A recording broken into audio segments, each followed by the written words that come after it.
पिडिलाइट से मेरे साथ है सुधांशु वत्सी। सजी बिजनेस में आपका स्वागत है। सबसे पहले मैं पूछना चाहूँगी, साल खत्म होने को है, आपके लिए बिजनेस पॉइंट ऑफ व्यू से ये साल कैसा रहा? जैसे आपने देखा है हमारे जो 6 महीने के नतीजे आए हैं 6 मई के, हमारी ग्रोथ काफ़ी सराहनीय रही है अगर मैं बोल सकूं तो, क्योंकि हमने अंडरलाइंग वॉल्यूम ग्रोथ जिसकी हम बात करते हैं, जो कि वॉल्यूम और मिक्स को इकट्ठे लेके चलता है, हमने double digit underlying volume growth deliver करी है। तो हमारा इस साल का जो सफ़र है वो अच्छा चल रहा है और 6 मई के आपने नतीजे हमने देखे ही हैं। और सर, हमने इस साल ये सुना कि रूरल से डिमांड बेहतर रही, अर्बन से डिमांड म्यूटेड रही, लेकिन अब जीएसटी की वजह से या फिर इनकम टैक्स बेनिफिट की वजह से या फिर आरबीआई बहुत लिक्विडिटी बढ़ा रहा है उसकी वजह से आप इसका अपने बिजनेस ग्रोथ में किस तरह का असर देखते हैं, मार्जिन्स में किस तरह का असर देखते हैं? नहीं, आपने ये बहुत सही बात कही। देखिए, जो तीनों चारों चीज़ें गवर्नमेंट ने करी हैं, पहले जो इनकम टैक्स में रिलीफ दिया था, इनकम टैक्स पेइंग इंडियंस को 1 लाख करोड़ का जो रिलीफ था, उसके बाद जो आरबीआई के मेजर्स रहे हैं लिक्विडिटी बढ़ाने के लिए रेट कट से, और अब जो जीएसटी 2.0 किया है, ये तीनों बहुत ही सराहनीय हैं और बहुत ही अच्छे कदम लिए हैं गवर्नमेंट ऑफ इंडिया ने और आरबीआई ने। मेरा ये मानना है कि हमारी कंपनी जो है, जहाँ तक पिडिलाइट है, पिडिलाइट को डायरेक्ट जीएसटी का एडवांटेज नहीं है, लेकिन क्योंकि हमारे काफ़ी प्रोडक्ट्स डिस्क्रिशनरी भी हैं, जो 1 लाख करोड़ का बेनिफिट मिला था अर्बन इंडियंस को ख़ास तौर से, और जो लिक्विडिटी इम्प्रूवमेंट हुई है, उससे हम देख रहे हैं कि जो कंस्ट्रक्शन एक्टिविटी है, चाहे वो रिपेयर हो, चाहे वो रेनोवेशन हो, चाहे वो न्यू कंस्ट्रक्शन हो, उसकी गति बढ़ी है। और हमारे जो हम हमेशा से रूरल ग्रोथ अच्छी थी हमारी, क्योंकि हम डिमांड जनरेशन करते हैं। अर्बन ग्रोथ जो थी वो भी अब ऊपर आ रही है, तो अर्बन और रूरल ग्रोथ दोनों का इम्प्रूवमेंट इससे आया है। मेरा मानना है कि हम तो खुद पिडिलाइट में इसका एडवांटेज देख रहे हैं, लेकिन सारी इंडस्ट्री के लिए ये काफ़ी एडवांटेजियस रहेगा। आप कुछ एक अप्रॉक्स नंबर बता सकते हैं किस तरह से आपके मार्जिन्स में एक बेटर हम इम्प्रूवमेंट इससे देखेंगे? देखिए, हमने जो अपना 6 मई के जो रिजल्ट्स डिक्लेयर किए हैं, उसमें अपना एबिडा मार्जिन डिक्लेयर किया ही था। तो एबिडा मार्जिन का डिमांड से और सेल्स पे एक इम्पैक्ट है, वो पॉजिटिव है। और हमारे केस में हमारे जो रॉ मटेरियल्स हैं वो भी बिनाइन रहे हैं।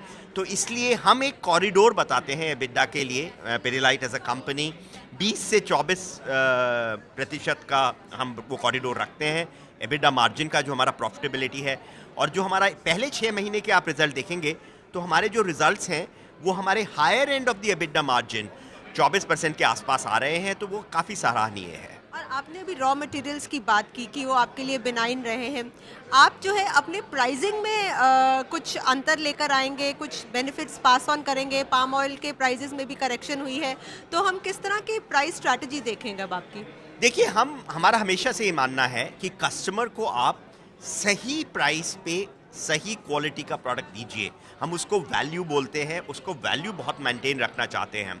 तो हमारा बड़ा क्लियरली डिफाइंड अमाउंट होता है कि कितना हम प्रीमियम चार्ज करेंगे।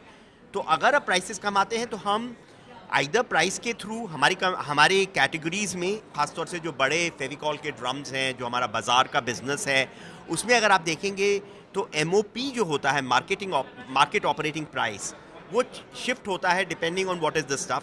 ये जो बेनिफिट्स हैं वो हमने एडिक्वेटली हमारे कस्टमर्स को हम किसी फॉर्म में पास करते हैं हमेशा से, और वो करते रहेंगे, क्योंकि हमारा ये मानना है कि हमारा कस्टमर की वॉल्यूम जब बढ़ेगी, हमारे डीलर की वॉल्यूम जब बढ़ेगी, हमारे कॉन्ट्रैक्टर की वॉल्यूम जब बढ़ेगी, तभी हमारी वॉल्यूम बढ़ेगी। और हम उस पर बहुत क्लोज वॉच रखते हैं। और एक एफएमसीजी कैटेगरी में एक ऑनलाइन ऑफलाइन मॉडल की भी बहुत डिबेट चलती है, जहां ऑफलाइन प्लेयर्स की हमेशा शिकायत रहती है कि कंपनीज जो है वो ज़्यादा डिस्काउंट का लेवल प्लेइंग फील्ड जो है ऑनलाइन प्लेयर्स को देते हैं। तो यहाँ पर आपकी कोई खास स्ट्रैटेजी अब रहने वाली है ताकि ये शिकायत जो है दूर हो? देखिए, जहाँ तक पिडिलाइट की बात है, हम इसको शिकायत लेके नहीं चलते हैं। हमारा ये मानना है कि जो ई कॉमर्स बिजनेसेस अब बढ़ रहे हैं, ऑनलाइन जिसको आप बोलेंगे, उसको हम टेस्ट एंड लर्न की तरह से लेते हैं। उसको हम हमारे प्रीमियमाइजेशन में हमारी मदद करने के लिए लेते हैं। जैसे कि मैंने वहाँ अंदर भी आपने देखा, हॉल में जब अपना सेशन चल रहा था, बोला था कि ख़ास तौर से अगर आप हमारा फेविक्विक का प्रीमियमाइजेशन अभी देखें, कुछ हमारे नए प्रोडक्ट्स जो लॉन्च हुए हैं, वो ई कॉमर्स और क्विक कॉमर्स के थ्रू जो वो सेट ऑफ इंडियंस हैं जो कि उस चीज़ को अफोर्ड कर सकते हैं, उनको रीच करने में हमारी मदद ही करते हैं। तो हमारा ये मानना है कि ये काफ़ी सिम्बायोटिक रिलेशनशिप है। ये ऐसा रिलेशनशिप है जिसमें जब जैसे वो ग्रो करेंगे हम भी ग्रो करेंगे। सेम टाइम जो ऑफलाइन है, जो हमारे डीलर्स हैं, जो कि हमारे अदर बाकी दुकानें हैं, वो भी अपनी जगह पे ग्रो करनी चाहिए। तो हम दोनों को बैलेंस लेके चलते हैं कि कौन सा हमारा पोर्टफोलियो इसके लिए अच्छा है, इसको इसमें ये प्रोडक्ट्स आने चाहिए, और जो हमारा पोर्टफोलियो है, जो हमारे मेजॉरिटी ऑफ प्रोडक्ट्स हैं, वो कौन से फिजिकल स्टोर्स के लिए अच्छे हैं और उसमें कौन सा जाना चाहिए। और एक आखिरी सवाल, अब बजट जो है जल्दी आने वाला है, सो एज अ की प्लेयर आपकी क्या इस बार एक्सपेक्टेशन रहने वाली है बजट से? देखिए, जो हमारी आदरणीय फाइनेंस मिनिस्टर हैं श्री निर्मला सीतारमण जी, उन्होंने काफ़ी लास्ट बजट में भी जो हेल्प की है टैक्स में और इनकम टैक्स में, ख़ास तौर से टैक्स पेइंग इंडियंस के लिए, जिस तरह से अब हम रैशनलाइजेशन कर रहे हैं, मेरा ये मानना है, और GST 2.0 के थ्रू काफ़ी एक्शन इसमें हो रहा है। लेकिन बजट जैसे जैसे इंडिया बड़ा होता जाएगा, एक पॉलिसी डॉक्यूमेंट बनना शुरू होना चाहिए, और वो है भी। मेरा ये मानना है कि आगे जाने वाले समय में हमको ऐसे देखना चाहिए कि कैसे हम अपनी कंपनियों के लिए ईज ऑफ डूइंग बिजनेस और कॉस्ट ऑफ डूइंग बिजनेस पे काम करते रहें, खास तौर से छोटे शहरों में, प्रदेशों में, स्टेट्स में, बिकॉज सेंटर में एक चीज़ है, लेकिन सेंटर भी चाहिए, स्टेट भी चाहिए, डिस्ट्रिक्ट भी चाहिए। तो एक ये ease of doing business, cost of doing business important है। और सेकंड चीज़ मेरा ये मानना है कि किस तरह से हम इंडिया का इंफ्रास्ट्रक्चर जो है उसको बढ़ाते रहें, और उसमें किस तरह से जैसे जैसे इंफ्रास्ट्रक्चर इम्प्रूव होगा वैसे इंडस्ट्री को और अपॉर्चुनिटी मिलेगी बड़ा होने की। और लास्टली मैं ये बोलूँगा कि हमारा जो R&D है इंडिया का, क्योंकि देखिए अगर विकसित भारत बनना है तो भारतीयों के लिए हमें भारत के लिए जो सही प्रोडक्ट्स हैं वो बनाने होंगे। बहुत सारे वो प्रोडक्ट्स शायद बाहर अवेलेबल नहीं होंगे या डायरेक्टली यहाँ नहीं आ सकते हैं।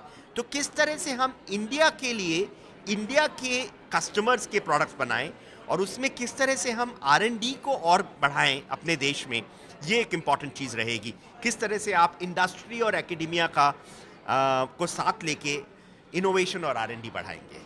सही कहा सर, हमसे बात करने के लिए बहुत बहुत शुक्रिया, thank you so much. Thank you very much.